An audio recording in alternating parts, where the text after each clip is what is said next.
Kadri maafisa wa DCI wanavyoendelea kuchunguza kifo cha Starlet Wahu, mengi yanaendelea kuchimbuka na kuweza kuletwa wazi katika mitandao ya kijamii kuhusiana na maisha ya aliyemuua Starlet Jackie na pia Starlet Wahu samani, pamoja na maisha aliyokuwa akiishi mwanaume ambaye inaaminika ndiye mshukiwa mkuu katika mauaji haya. Kulingana na machapisho kadhaa kwenye mitandao ya kijamii, haya ndiyo yaliokuwa maneno ya mwisho ya binti huyo mdogo ambaye anahusishwa na kasisi tajika katika Jamhuri ya Kenya, Pastor Kanyari. Last post before mauaji yake Starlet Wahu, kupitia ukurasa wake wa Instagram, aliacha maneno aliyosema wengi walokuwa wanamfuatilia na kuweza kumwangalia walikuwa wakimwonea gere ama walikuwa wakimwonea wivu. Binti huyu aliyekuwa na miaka 26 alikuwa anatupa dongo kwa wale aliowataja kama haters, ama watu ambao kila wakati waliona wivu kwa Hajila alivyokuwa akiishi maisha mazuri. Lakini uzuri wa maisha yake ulipata kukatizwa na jamaa ambaye inaaminika wengi wamepitia katika mikono yake na kuondoka na majeraha.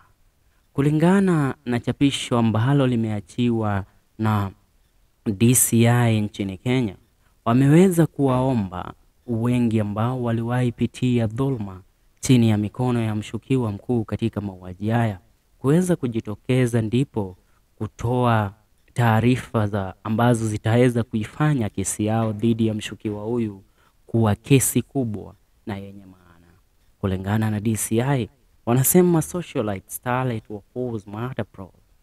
Now, as probing to the gruesome departure of the 26-year-old socialite Starlet Wahu, Mwangi heightens with the prime suspect John Matara in police custody. The DCI appeals to any victims and survivors of the suspects and Mo City to formally report their ordeals at Regional Criminal Investigation Office in Nairobi, the nearest police station, of whose body was discovered Thursday morning at a 4th floor Airbnb room Y32 of Papino Apartments located in Nairobi South B, after the watchman reported seeing the male suspect flee with blood-stained clothes. Now, the female owner of the B&B, who had let it out to Starlet and lent it out to Starlet and Matara for a night, used a spare key to unlock the house, which had been locked from the outside, only to stumble on the body of Wahu at the horrifying scene. The Makadara detectives who were alerted rushed to the scene to find the young woman's body spot in the pool, katika dimbu la damu ambalo Wahu alikuwa amelala. Now continuing, examination of the body revealed ya kwamba Wahu had a stab wound on the head near the left ear, a deep cut on the right thigh, and a human bite on the left arm. Broken glasses and splattered blood throughout the room evidence a moment of life and death struggle. Now, John Matara, 34, would later be traced to Mbagathi Hospital, where he was seeking treatment for slight arm and leg injuries. He was arrested alongside his 25-year-old friend, Anthony Nyongesa, who was helping him at the hospital and escorted to Industrial Area Police Station. The investigations currently point to a possible serial offender ambaye amekuwa akiwadhulumu wanawake kimapenzi, and who thrives on blackmail to his victims, and who may be part of a criminal ring that targets women on dating sites and other social media apps. As we condemn those who have since taken the bold step of reporting their dreadful encounters with Matara and or members of his suspected gang, we encourage more witnesses of such brutality and monstrous attack to come out and record statement with our detectives. Meanwhile, the DCI commits to painstakingly investigate this brutal case of such a young Kenyan, and at the same time caution members of the public to beware of such felons in the guise of lovers who promise heaven but unleash hell on those who fall for the upload. Yeah, picha zimeenea, haswa picha inayomuonyesha jamaa huyu ambaye inaaminika ndiye alikuwa anamchumbia Starlet.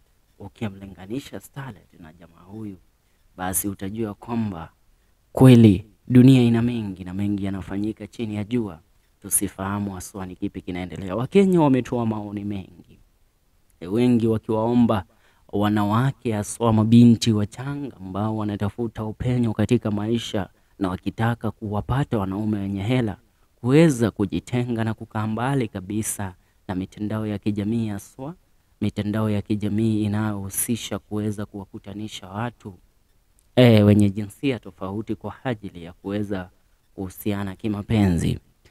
Kisa cha Starlet kinaendelea kuvuma na kuweza kutoa uhondo mwingi nchini Kenya, ikiwemo kati ya mambo ambayo yameweza kufumbuliwa ni kulingana na bloggers nchini Kenya ni kwamba video inayomuonyesha ambaye ni mshukiwa mkuu wa mauaji ya Starlet Wahu samani, akiweza kuondoka mahala ambapo alikuwa katekeleza kisa kile.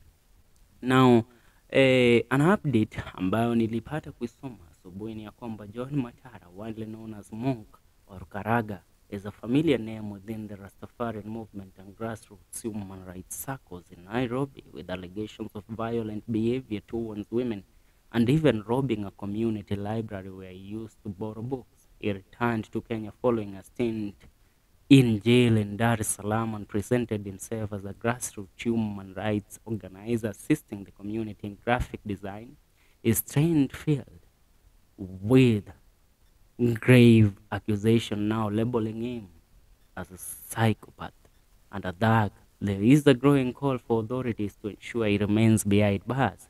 Kumbuka, mwanaume huyu kweli pesa zinaweza fanya kila kitu.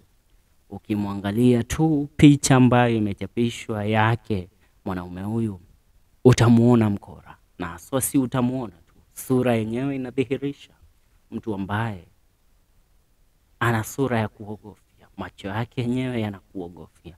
Inaaminika mwanaume huyu pamoja na kikosi chake walikuwa wakijihusisha na wasichana, haswa wasichana ambao wapo tayari kudanganyika kwa kuona magari na pesa, na wasichana hawa wanapoingia kufanya tendo na wanaume hawa walikuwa wakijipata kumbe wanaume hawa wameshaingia vyumbani na wamepata kuchukua kanda za video za wao wakiweza kujihusisha na wasichana wale kimapenzi.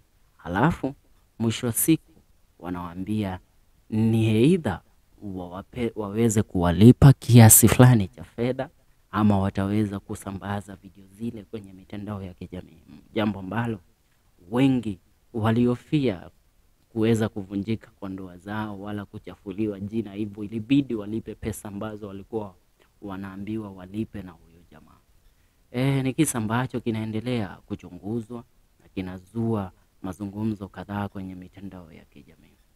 Now, kulingana na kesi DCI inaonekana wamechukua wameipa kipaumbele na kuendeleza uchunguzi kadri wanavyoweza, na hivi karibuni mhusika mkuu wa mauaji haya ataweza kutiwa mbaroni.